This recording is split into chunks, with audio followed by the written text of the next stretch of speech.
to you about what the last 10 years have been like being a mom of an incarcerated son.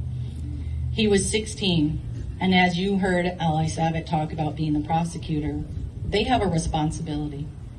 I was very unfortunate and didn't have a prosecutor like Ellie.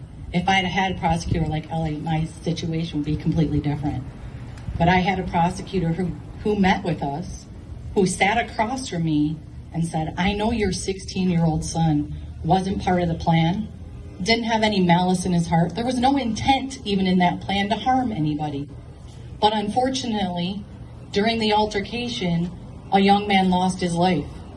And that prosecutor charged my 16-year-old son with what you heard Alex talk about, felony murder.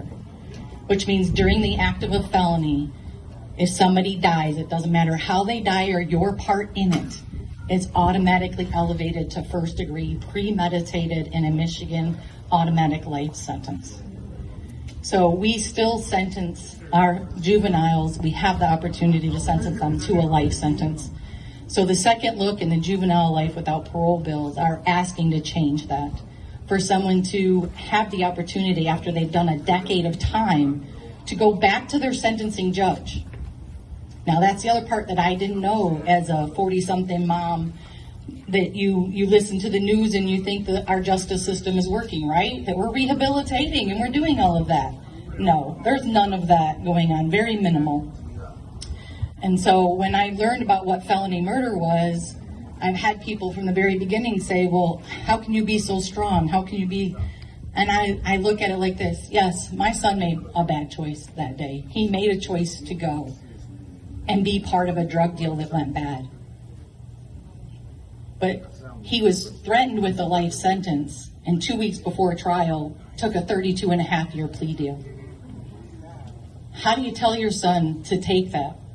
But he looked at me and he said, Mom, I'm going to take that plea deal because I'm not going to put that family through a trial. They've been through enough. I don't think that that's someone that needs 32.5 years to know that he made a really bad choice that day and it affected a lot of people forever moving forward. And my mama heart hurts that my son had something to do with another family losing their loved one. I can't change that. But what I can do is go out, be active to get people to educate and understand what felony murder is. That historically more than 75% of our juveniles are charged under felony murder. That means the prosecutor didn't have enough to charge first degree or second degree, so they just threw a blanket out and said, well, you were there. There are people in prison that their car was at the scene, that they were asked to be the lookout, and they had no clue what was going on. And they're in under felony murder, and that's a life sentence.